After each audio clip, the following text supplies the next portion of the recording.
What is going on, everybody? Welcome to today's installment of For the Love of Wrestling.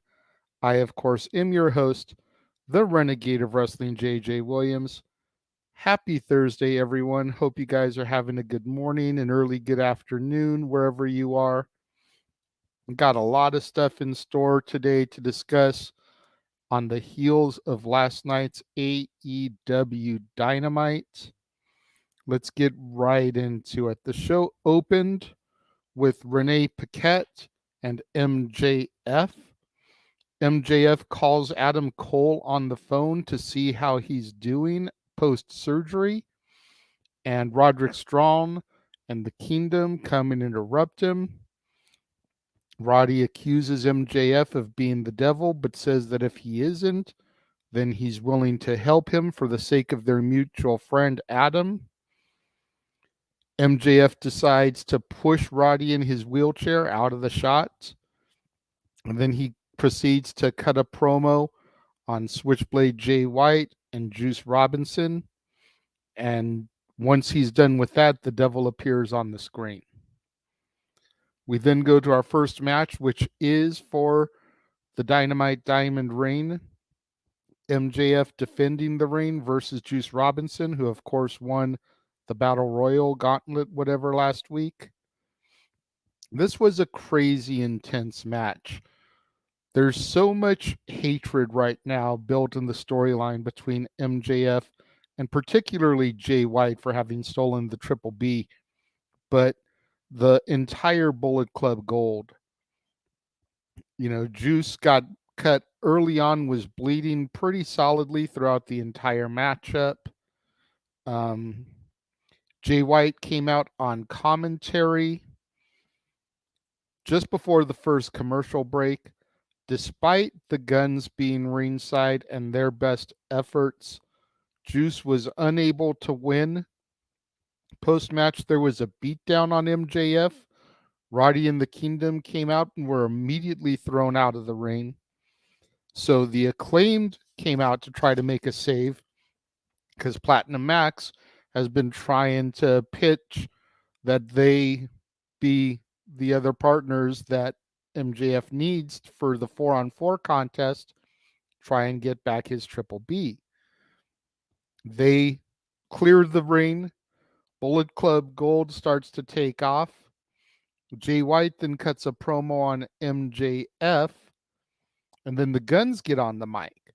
And the Guns issue a challenge to MJF for a shot at the Ring of Honor tag team titles at Full Gear. MJF accepts, so MJF is once again double booked on a pay-per-view. One of the matches, he's going in solo to defend tag titles. And then MJF accepts the challenge that was laid out a few weeks ago by Jay White for the 4-on-4 match to occur next week on Dynamite for MJF to attempt to get back his Triple B. Roddy assumes that him and the Kingdom are going to be the partners, and MJF just completely shits all over them and dismisses them. And then the Acclaimed asks if they'll be the partners, and MJF tells Platinum Max that he wouldn't team with him if they were the last team possible. Platinum Max is like, all right, whatever, well, scissor me at least. And MJF closes his scissors up, denying. MJF goes to leave, and when he gets to the top of the entrance ramp, Kenny Omega comes out. And we have this face-off between MJF and Kenny Omega, because if you remember last week, MJF interrupted Omega, pulled him in close, and told him 8 days, 9 days, whatever it was, until he eclipses Omega's longest standing run as AEW World Champion.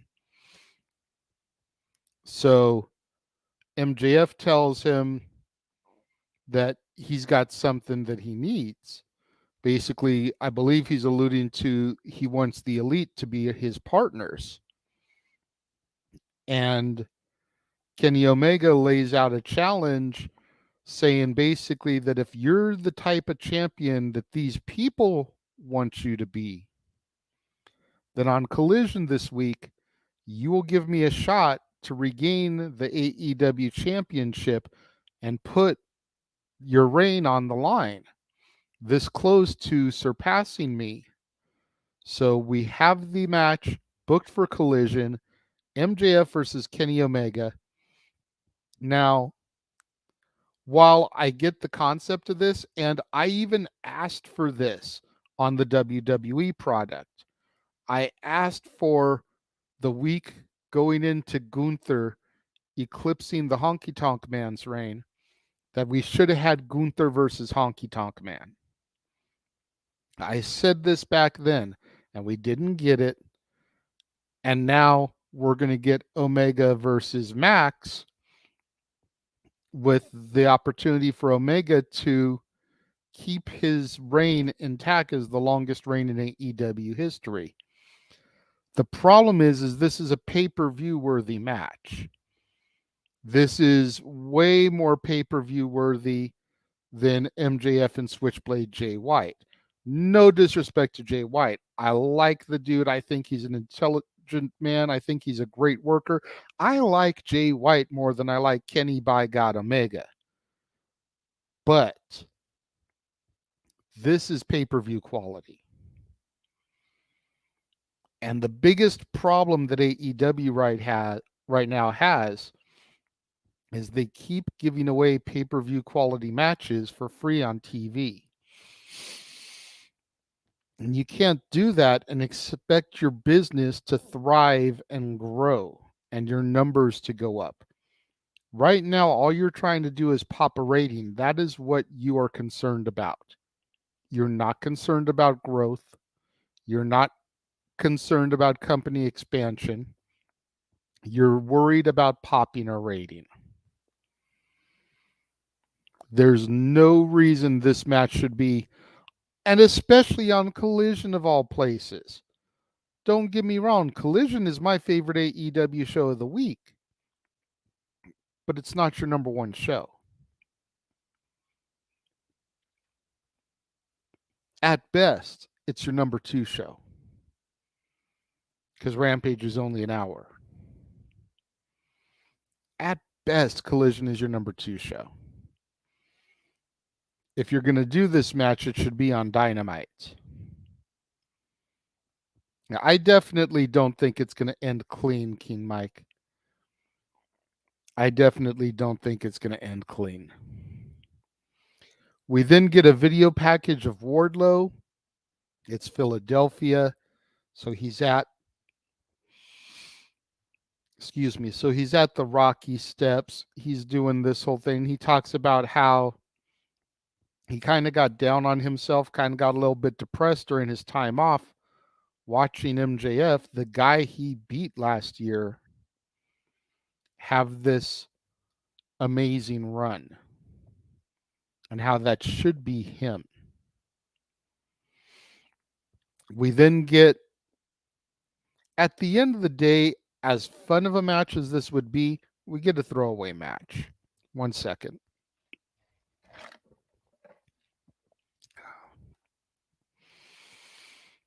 We get John Silver and Alex Reynolds of the Dark Order versus FTW champion Hook and Rob Van Dam. Of course, this was only done because it was Philly, birthplace of Extreme, the tribe of Extreme, Extreme Championship Wrestling. Only reason this happened with RVD. And it was a decent enough match. RVD still looked great out there. The crowd was chanting, "You've still got it." John Silver and Alex Reynolds are just floundering. You know, their last few times coming out, I haven't even seen Evil Uno. Hook locks in the Red Rum, gets the submission victory. This was all about a sentimental moment for RVD in Philadelphia. That's what this was.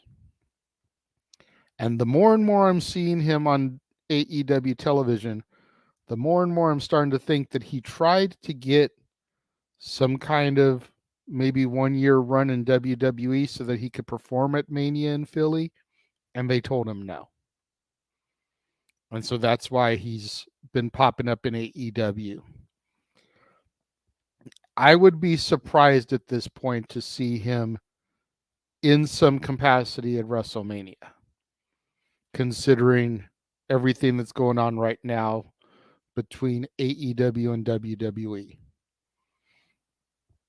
You know, it's just bad between the two companies. Business is booming. Wrestling is thriving. But as far as those two companies, I don't see RVD being a member of WrestleMania, a participant in WrestleMania with everything he's been doing in AEW as of late.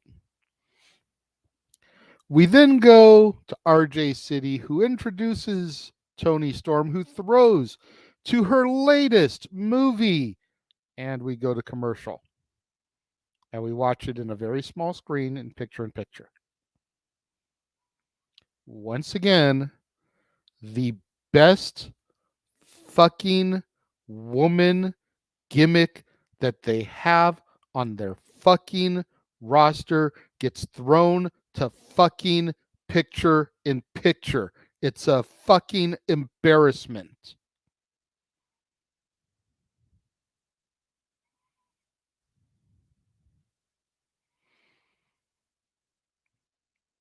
Stop me when I'm telling lies.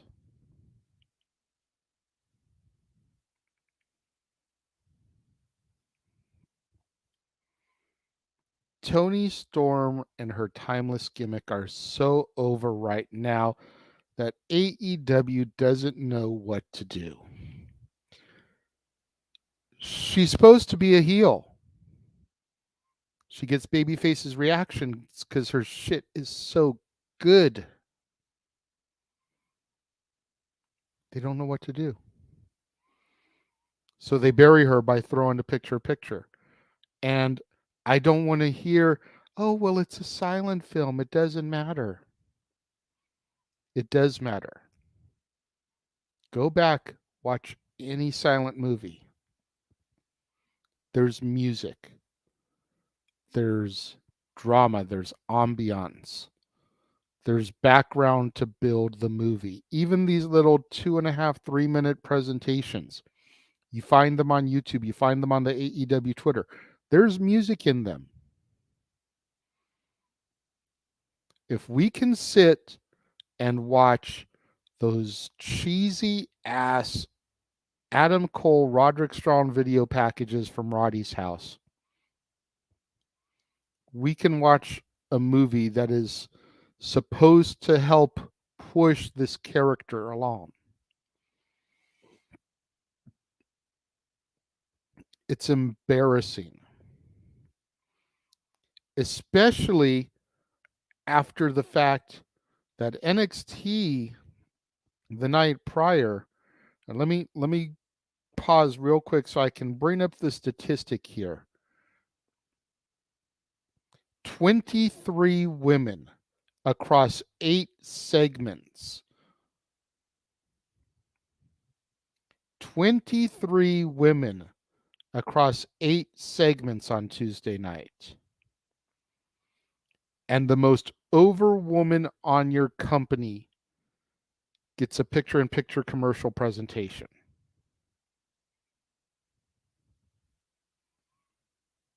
And you wonder why your women's division is criticized, Tony.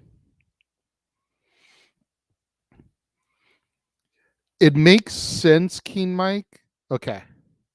I hear where you're coming from about the no wins. She's been basically this video presentation package as of late. I think something happened with Saraya. Notice she wasn't out there with Ruby. We'll get to that in a minute. I think something happened with Saraya. Either she got injured or concussed or something happened. because I think the plan was always supposed to be Tony versus Saraya in LA. Hollywood. She's this Marilyn Monroe silent movie actress right now. What better place for Tony to challenge than the city of dreams, the city of bright lights, the city of Hollywood? You know what I mean? I mean, yeah, the forum is technically in Inglewood, but it's a hot skip and a jump down the street, down the freeway from Hollywood. And I'm telling you, if they don't do some pre-tapes with her on Hollywood Boulevard, the Walk of Fame, Madame Tussauds, they are seriously missing a golden opportunity here.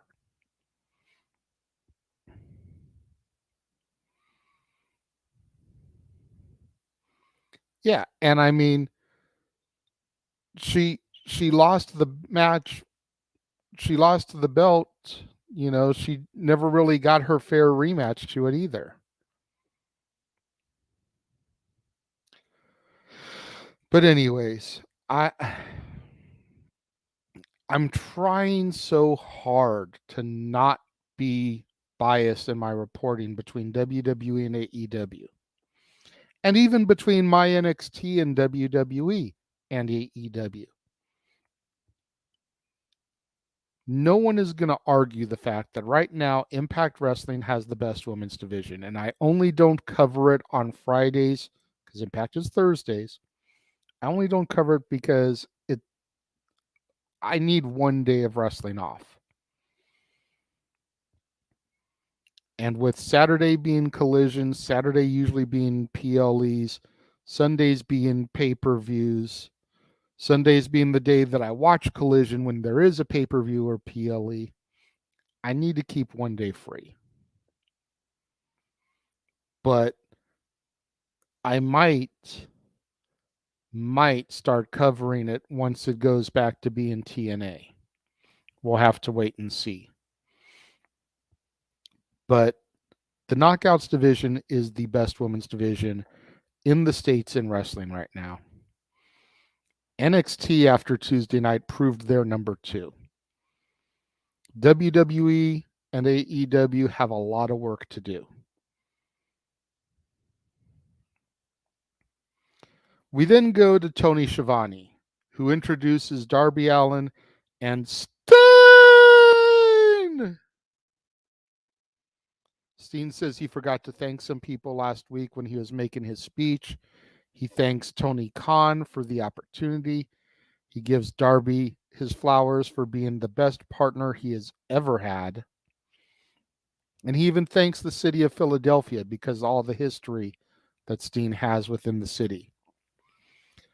Schiavone then introduces the gift to Steen from Tony Khan, and it's none other than the limousine riding, jet flying, kiss stealing, wheeling dealing, woo, son of a gun, the Nature Boy, Ric Flair. The music hit, and I kid you not, y'all. I was like, it is Ric fucking Flair. I was in shock. I was in awe. I could not believe that the Nature Boy was walking that aisle in All Elite Wrestling. Flair talks about his history with the Stinger, you know, both the good and the bad. Figure Steen was a member of the Four Horsemen for a little while. But at the end of the day, Steen and Flair were always best on opposite ends. And Flair says that he'd love to be around for this run for Steen if he'll have him. And Steen said, absolutely. So I don't know if this is a short-term thing or what, but looks like Ric Flair is All Elite for at least the time being. Christian and his crew came out and they started to run Flair down, run Steen down. I'm not going to repeat some of the stuff Christian said. Y'all just have to go online and look it up. It was freaking hilarious. Christian is arguably the best he has ever been on that microphone right now. His in-ring may not be as good as some of the stuff he did in the past, but his promos right now are some of the best promos I think I have ever heard out of his mouth. Period.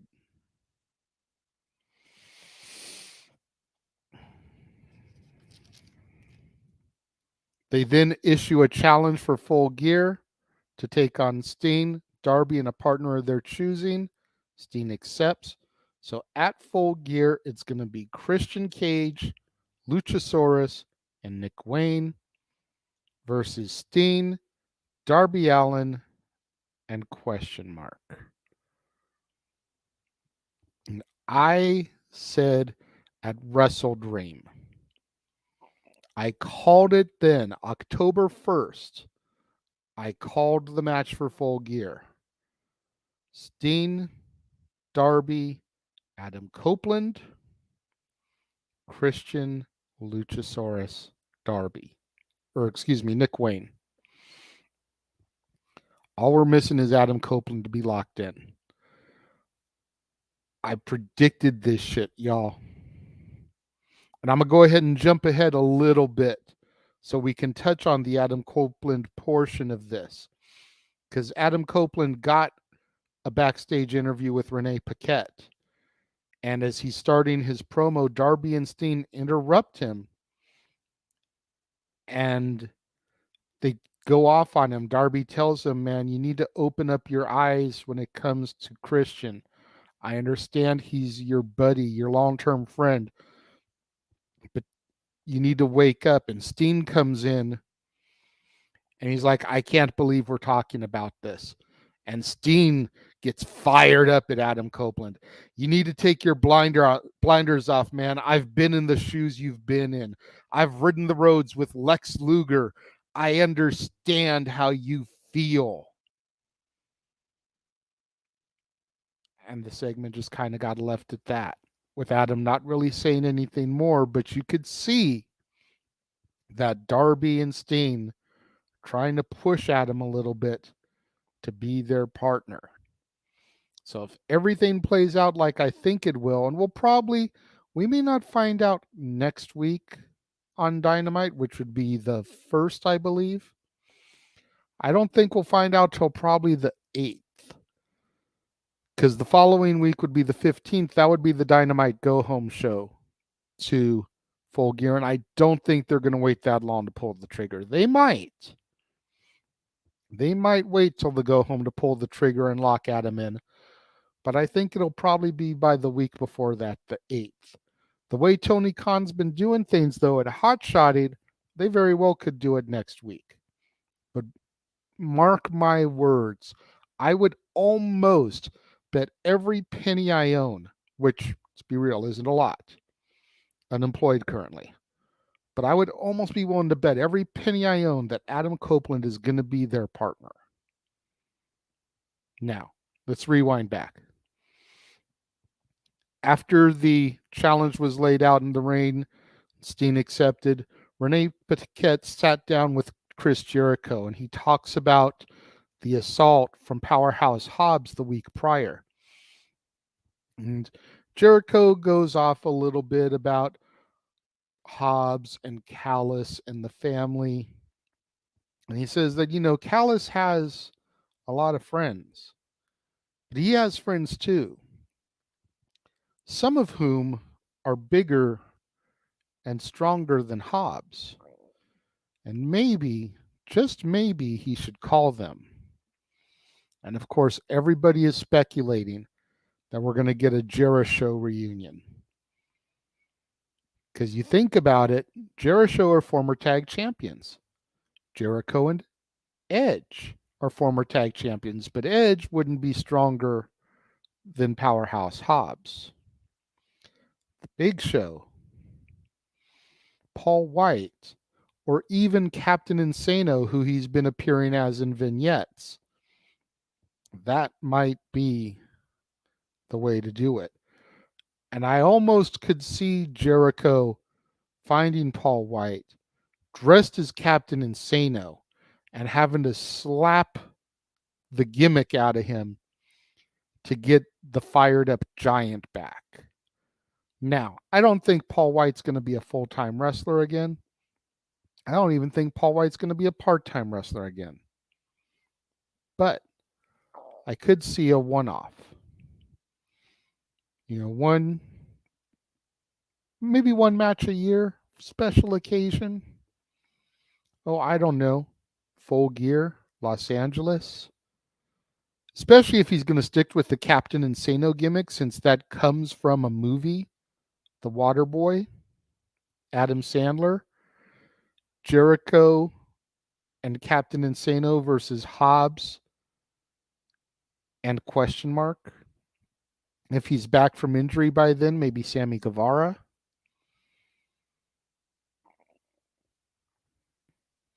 We then got the Elite, or the Hun Bucks, Hangman Adam Page and the Young Bucks versus the Hardys and Brother Zay. Decent enough match. Standard fare between all six men. It wasn't anything flashy. It wasn't anything super impressive. Maybe my blinders are on because I'm just not a fan of the Elite. I think the Elite are overrated. Of course, the Elite win because they can. They're the bookers. They're the freaking EVPs. So why are we going to let Brother Zay go over on them? Why are we going to let the Hardys go over on them? Post-match, though, we cut to the big screen, and Prince Nana and Swerve are going inside of Hangman Adam Page's house. And they're milling around there, and they're talking to the baby in the crib. And I think Swerve just really elevated his heel game to another level with this. This was some creepy stalkerish shit. And I don't usually support stuff like this.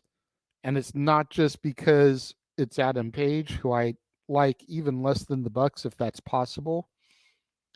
But I'm here for this, to see this elevation in character of Swerve Strickland.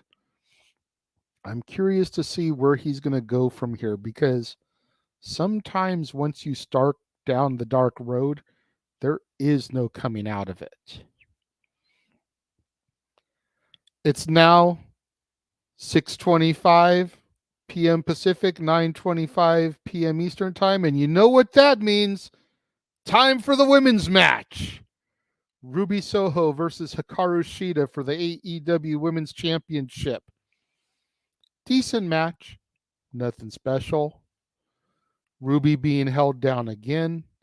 Ruby tried to Eddie Guerrero lie, cheat, and steal her way to a victory, but it backfired on her.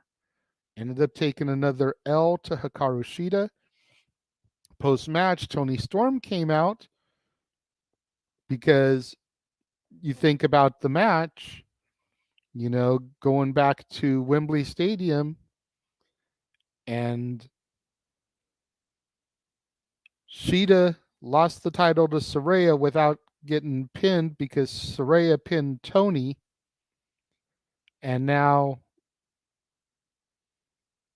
Toni is here. She's trying to challenge for the title. She's trying to get her belt back that Shida took off of her just so they could pass it to Saraya. I swear, the women's title is starting to get hot potatoed as much as the TNT title. But I digress. In any event, it's going to be Toni Storm versus Hikaru Shida if she's still the champion come Full Gear. As on Rampage, there's a fatal four-way for a women's title shot, none of whom are named Toni Storm. Let me see here real quick if I can get the participants, because I saw it a moment ago. Apologize for the delay here. It is going to be Sky Blue, Willow Nightingale, Abaddon, and I'm trying to remember who the last one is.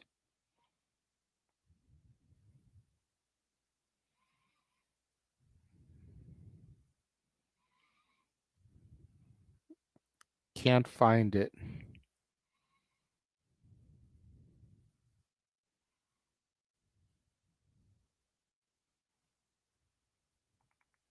Check one more place real quick. Here we go. Anna J. Sky Blue versus Willow Nightingale versus Anna J versus Abaddon. Winner gets a shot at Hikaru Shida on Collision. So we're going to have to see what happens there. We then get another promo with MJF and Renee Paquette, this time in the trainer's room. Samoa Joe comes in, kind of offers his services to Max, says that, he's willing to help watch his back if you want. And Max is like, yeah, absolutely, I could use that. And Joe's like, but I get a rematch for the AEW World title. And Max didn't give an answer to this. So we're going to have to kind of see what happens with this. Does Samoa Joe become Max's muscle? Is it a setup to try to weaken him? MJF has got so many people gunning for him right now, it's not even funny. You figure just between Jay White, Samoa Joe, Kenny Omega, Juice Robinson,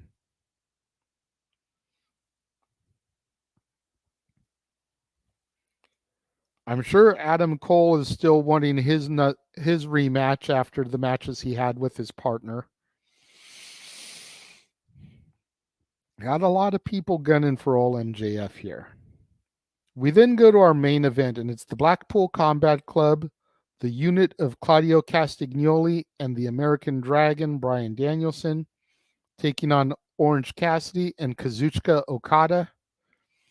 This was just a phenomenal fucking match. It was a banger. Hard-hitting, fast-paced as one would expect. Okada was just on fire for this.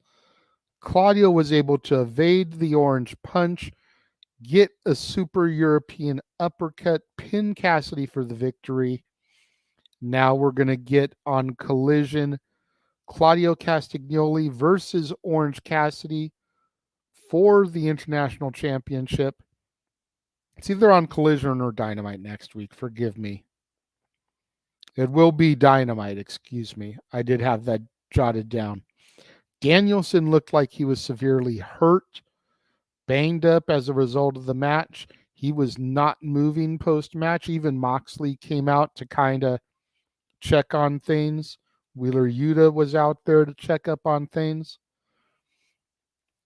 It was, all in all, it was a decent enough Dynamite. I would probably give it a solid B if I was grading it on a letter scale. The biggest things that I didn't like about it were, once again, the Tony Storm vignette being in picture-picture on commercial, the Elite forcing themselves to win, shoving themselves down everyone's throat. I'm so over the Elite. What did everybody else think of the show? Let me know in the comments. If you guys have any questions, post them in the comments. I'm going to run a couple of very quick commercials here. We're going to be on commercial break for less than 2 minutes. So do not go anywhere. Give you guys a chance to get some questions and comments in for me to address. When we come back from those, if there is nothing there, we'll go ahead and sign off. We will be right back.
are back.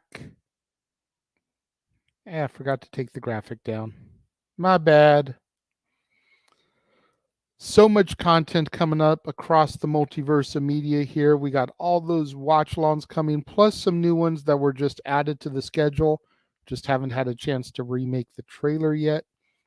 Next Tuesday is going to be an insanely busy day on the Casa D18 Studios channel and across the multiverse of media.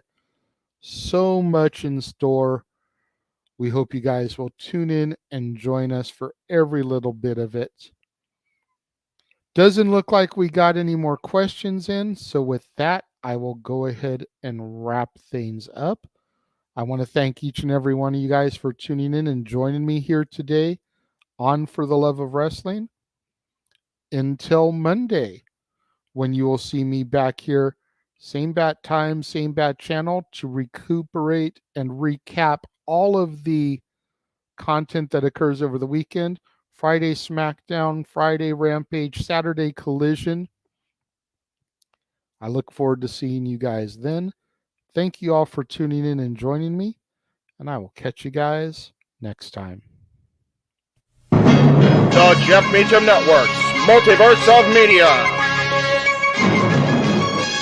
For over 15 years, the recognized symbol of excellence and the standard bearer in coverage of sports and entertainment.